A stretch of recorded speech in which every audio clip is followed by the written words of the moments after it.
Bonjour my people, j'espère que vous allez bien. Donc aujourd'hui, j'aimerais qu'on s'intéresse à un nouveau sujet. Je dirais le premier sujet de la chaîne, qui est simplement ces gens qui nous ramènent toujours vers le bas. Bon voilà, ce sujet m'a été inspiré par Black China et l'épreuve qu'elle vit avec sa maman.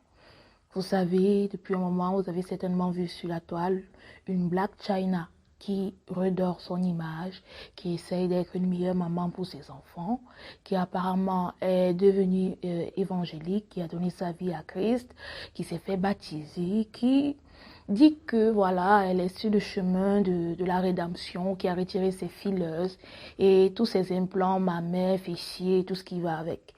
Donc, on est à faire maintenant une China qui a décidé de ne plus se faire définir comme une fille du game, mais comme une fille de Christ, quoi. Et ça, c'est une chose qui plaît pas à tout le monde.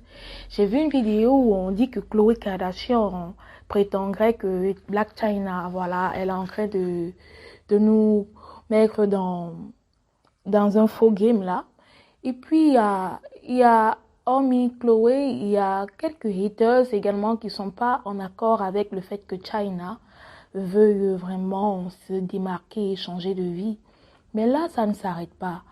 Le problème est que Black China, qui a été éduquée par sa grand-mère et qui a eu une mère qui n'était pas tout le temps là, est tombée dans le milieu du hip-hop en faisant du striptease. Et elle faisait du striptease quelque part parce que, bon voilà, c'était le modèle que sa maman lui a montré au fait. Et qui est sa maman? Sa maman, c'est Tony. Et c'est en quelque sorte ce qu'on pourrait définir comme une maman, voilà, pas très conventionnelle, pas dans le bon sens bien évidemment.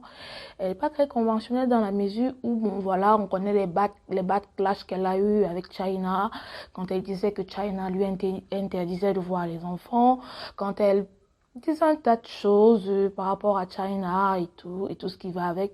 Donc ça a toujours été quelque part une influence un petit peu toxique pour China. Déjà que l'univers dans lequel elle évoluait n'était pas du tout sain pour son âme. On sait tous que China est allée sur OnlyFans et qu'elle a perdu récemment son projet contre les Kardashians et que auprès de OnlyFans, China a gagné près de 20 millions de dollars. Allegedly, apparemment, on ne sait pas si c'est vrai, c'est ce qu'on nous dit, mais encore que, vous savez, les plateformes, ils aiment bien montrer les chiffres pour voilà, attirer plus de fans et attirer plus de filles à se convertir à ce type de business model. Mais là, c'est pas vraiment, jusque-là, c'est pas là le problème. Le problème, c'est qu'on a affaire à une China qui a décidé de se retirer de OnlyFans. Et c'est une chose qui ne plaît pas à tout le monde, y compris sa maman, qui dit que cette nouvelle vie que China, entre guillemets, s'inventerait est une fake life. Et que China n'a pas changé et qu'elle est toujours, voilà, la même et tout ce qui va avec. Maintenant, j'ai une question que je me pose. Est-ce que China, Black China, qui a décidé actuellement qu'on l'appelle Angela White, qui est son vrai nom, n'a pas le droit de dire moi, je me retire du game, je suis âgée, j'ai mes enfants, je veux montrer un bon exemple à mes enfants pour qu'ils puissent savoir que leur mère, bon voilà, elle a suivi le bon chemin. Est-ce qu'elle n'a pas le droit de choisir le bonheur? Est-ce qu'elle n'a pas le droit de choisir une autre voie que celle que les gens ont toujours voulu, voilà, euh, la claquer sur le dos, ou celle que, voilà, vous voyez, la société a toujours voulu la conduire vers. Black China, je crois qu'elle a pleinement ce droit-là. Maintenant, cela revient à nous poser une question. Quand dans notre vie, on a envie de changer, on a envie de passer à autre chose, on a envie de level up, vous voyez, on a envie de glow, on a envie de se dire, donc voilà, je suis dans la médiocrité, il faut que, voilà, je passe de la médiocrité vers une forme d'excellence. Et qu'on commence à travailler sur soi, il est clair que lorsqu'on change de camp, les enfers vont se lever contre nous. Et ça, c'est totalement logique. C'est totalement logique. Tant que vous êtes avec eux, ils ne sont pas contre vous. Mais dès que vous décidez voilà, de regagner le chemin du ciel, dès que vous décidez, voilà, de revenir à votre vrai vous, à vous assumer, à faire les choses de manière convenable, voilà. c'est plus la sauce, quoi. C'est plus la sauce. Et eux, ils vous veulent dans leur sauce. Et si vous n'êtes plus un poisson dans la sauce, voilà, vous serez comme un bois dans, dans, dans de l'eau, quoi. Et il faut vous éjecter ou vous détruire. Et je pense que les oppositions auxquelles Blac Chyna a fait face, et tout particulièrement l'opposition de sa maman, sont la preuve par excellence que lorsqu'on veut s'élever, il y a toujours des gens qui vont nous ramener vers le bas. Mais aujourd'hui, j'aimerais également qu'on se pose la question de quand on veut changer, pour qui est-ce qu'on change d'abord? Si on veut changer, c'est d'abord pour nous qu'on change au fait. Ce qui fait en sorte que ces gens-là, voilà, lorsqu'ils viendront avec leur prétendu, je te connais, toi tu peux pas changer, tu as toujours été comme ci, comme ça, que nous on sache que la vie qu'on a toujours menée et qu'on a vu les conséquences sur nous, sur notre santé, sur notre mental, sur notre vie spirituelle, sur nos relations avec les autres, on se dit non, non, c'est trop.